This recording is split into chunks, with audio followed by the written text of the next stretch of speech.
இந்த கேள்வி நம்ம எல்லாருக்கும் ஏதோ ஒரு பாயிண்ட் ஆஃப் டைம்ல கண்டிப்பா வந்திருக்கும்.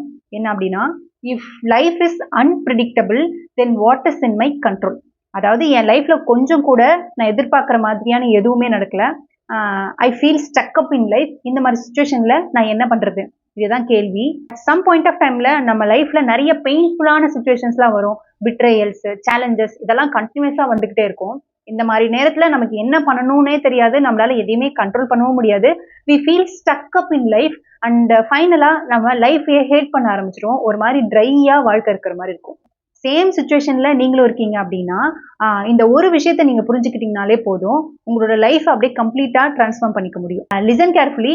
நம்ம லைஃபோட டிசைன் எப்படி இருக்கு அப்படின்னா, நீங்க வேணும்ன்ற எல்லாத்தையுமே கொடுக்கறதா இருக்காது. பட் நீங்க உங்க லைஃபை கிரியேட் பண்ணிக்கிறதுக்கு தேவையான எல்லா விஷயங்களையும் அது கொடுக்கும். உங்களுக்கு நிறைய பிட்ரேயல்ஸ், துரோகங்கள் வந்துச்சுன்னா உங்களுக்குன்னு நீங்க பவுண்டரிஸ் செட் பண்ண ஆரம்பிப்பீங்க. நிறைய ஹார்ட் பிரேக்ஸ், நிறைய பெயின் உங்களுக்கு வந்திருக்கு அப்படின்னா நீங்க ஸ்ட்ராங்கான பர்சனா மாறுவீங்க. அண்ட் உங்களை தனிமைப்படுத்துச்சு, லைஃப்ல லோன்லியா இருக்க வைக்குது அப்படின்னா உங்களை நீங்களே லவ் பண்றதுக்கு கத்துப்பீங்க. இன்னர் ஸ்ட்ரென்த் பில்ட் ஆகும். இண்டிபெண்டன்ஸை கத்துக்குவீங்க. இந்த மாதிரி நிறைய சொல்லிக்கிட்டே போகலாம். வாழ்க்கையில வர ஒரு சுச்சுவேஷனுமே ஒரு லெசனை நமக்கு கத்து கொடுத்துட்டு போகும்.